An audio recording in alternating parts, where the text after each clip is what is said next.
Well, it's that time of year again. All the seasonal swimming pools are opening up for the year, and people are working away at getting the leaves cleaned up and treating the green water and getting it all filtered up and looking good and getting ready to swim, which brings us to this water's freezing. I'm not swimming in this. It's going to be like a month before this water's warm enough for me to swim. And that is by and large the nature of seasonal swimming pools in colder climate areas.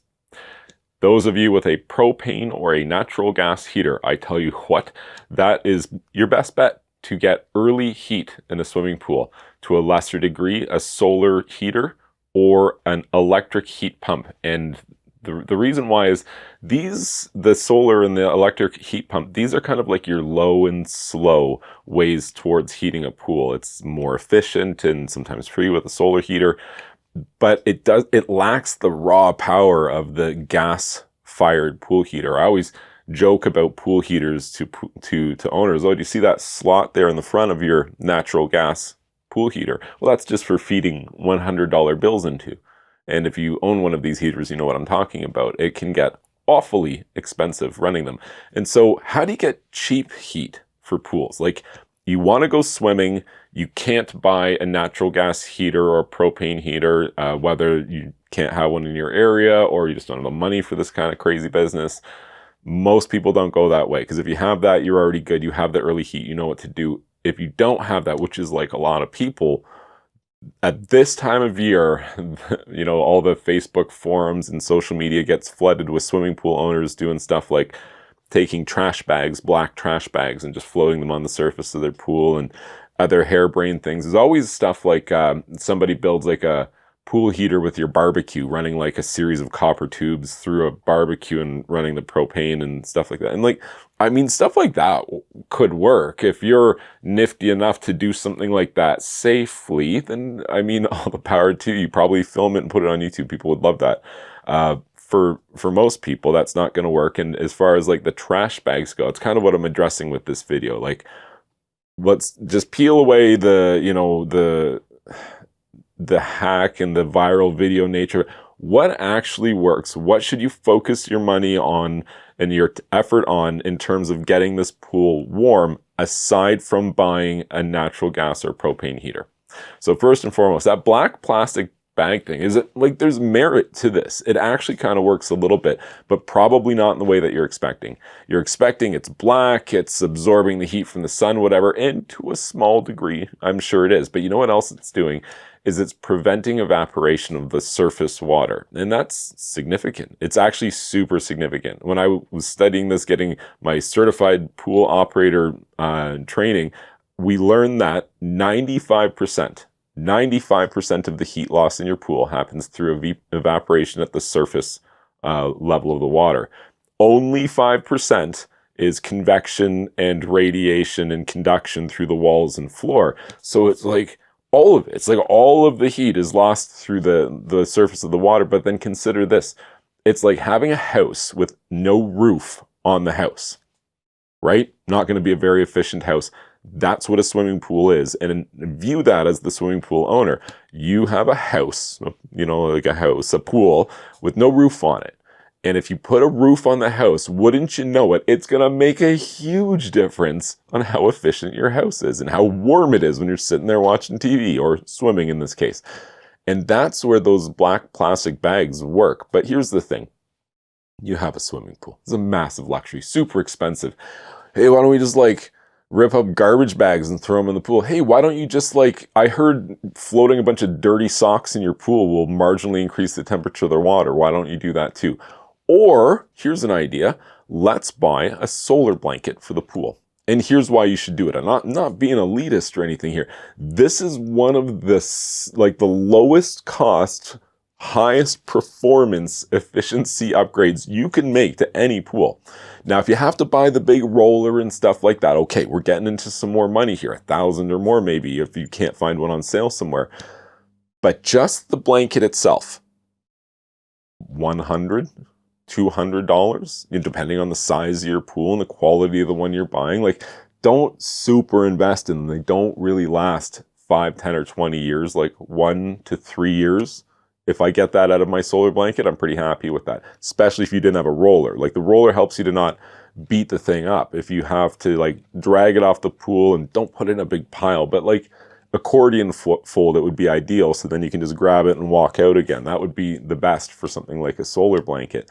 But that investment, $100 to $200, first of all, you're going to return on heat right away because the pool is a battery. It's just a giant battery, but it's open to the air and it's just losing heat readily. You could do things to put heat into it, right? Like the sun hits it, it puts heat into it, but you lose all that at night. Absolutely. And that's where the solar blanket helps you. You put the solar blanket on the pool at night, and it almost completely, like to the tune of 95%, reduces the amount of heat that you're losing through evaporation at night. That's so important. And a lot of people, some people will be like, oh, just let it ride. Leave the solar blanket on during the day. And I suppose if you did, you probably would experience somewhat warmer water. As a swimming pool specialist, that's not what I do with my pool, and it's not what I recommend you do with yours either. Solar blanket on at night, comes off in the morning. The pool gets to breathe, gets to circulate, floating debris gets to, be eliminated by the skimmers. You get a better diffusion of clean filtered water. And here's another thing. There's water on top of this solar blanket, right? And whether it's from a little bit of rain or just like the pool water gets on there as you're putting the blanket on, that little bit of water now is not part of your filtered, treated water anymore. It's isolated up there on the cover, and the sun beats down on it, and it develops bacteria readily because it doesn't hold a chlorine reserve forever. Whatever tiny amount of chlorine reserve that was in there is eventually gone. And so now that thing starts to develop like algae and bacteria and things like that, like they're really concentrated even. And when you roll up the cover or you take it off the pool, all that filthy water that's on your cover now goes into your pool. And the longer that's on there, the filthier it is. Further to that, the longer that it's on there, the filtration system can't do its thing. The surface of the water is not being drawn properly by the skimmer. The diffusion of the clean water underneath, not really effective in the same way.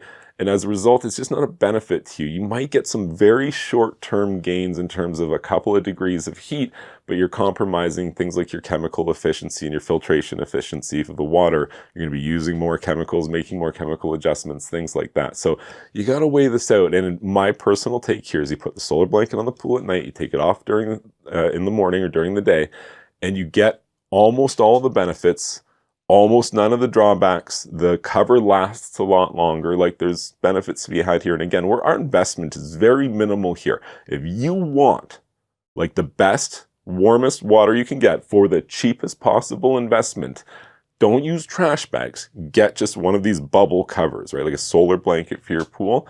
It's definitely worth your investment here. So what else do I got for you to get a warmer water experience for not very much money? Okay, well, I got one for you. I'm a pretty handy guy myself, right? So the first thing I do is I just build a solar heater because free heat is free heat. There are limitations here and considerations. This is a nuanced consideration. I would not add a third story solar heater onto my house and then just plug in my pump to it. You would need a special pump to do that. Like your system would need to be designed to do this. If there was some sort of minimal lift, 1 story or a half story or something like that, probably, maybe you could get away with doing that. Probably you could get away with just adding that in. But you know what you definitely could do? What if you had this? So almost every pool has more than one return. Sorry if you've only got one pool return, I'm not talking to you right now. Actually, you could still do it, but it's somewhat less of a good idea if you have more than one return. So the return threads commonly are going to be a female 1.5-inch threaded flange. Not all pools are the same, but commonly that's what your eyeball threads into. And if that's the case, well, right away, we've got a great platform to build off of here. What if you were to roll on down to the local hardware store and you were to pick up a 1.5-inch male threaded adapter, right? And then pick up like a 1.5-inch PVC slip by 3/4-inch male barbed connector, and then a black garden hose that's 100 feet long, 3/4 inches in size. Okay, so now connect all that stuff together and screw that into the return from your pool. Take that 100 feet of garden hose and just snake that around the pool deck. Heck, just make a couple of circles around your pool bada bing, stick that garden hose back into the pool. So now what happens is when the water returns through the filtration set back into your pool, it gets to this return, one of your returns, and now we're going to siphon off some of that water, not the entire flow from your pump, because we're only using one return. And we're just going to, have that water travel on the pool deck, where the pool deck's, pretty warm, and this black hose itself is going to attract the heat from the sun, and it's smaller diameter and slower flow comparatively to like a high flow 1.5-inch pipe. You're going to get appreciable heat from that. Over, like, if you did that for a whole day in a pool that isn't gigantic, you are absolutely going to notice a few degrees of water temperature rise. And if you're like, a few degrees of water temperature rise, that's nothing. It's like 1,000,000 BTU, more than that. It's a lot, right? So it takes a lot to heat a pool. They're gigantic bodies of water. So that's what I would do. I would make some sort of makeshift way to connect to one of my pool returns. By hook or by crook, I would figure out a way to do that. I don't want to break anything in my pool, but if you're an industrious, intrepid do-it-yourselfer, you could figure out a way. In some ways, it wouldn't even be very hard, like I was describing with this 1.5-inch threaded fitting. So you put this garden hose in there, you run it around, and now you just built yourself a solar heater. But the best thing is it's on grade with the pool deck. It's not 3 stories in the air, so we don't change the dynamics for your pump. Likely your pump just does whatever it used to do, and everything is going to continue to work. Plus, you've got this new solar heater. And you can take it away because it's kind of unsightly. You don't want to have that forever. But if I ran that for like 2 weeks consecutively on all the hot sunny days in the early spring, you are absolutely going to be swimming in warmer water sooner for a very small investment and a non-permanent installation. Definitely something I would look into if I'm looking for free heat or low-cost heat in my pool.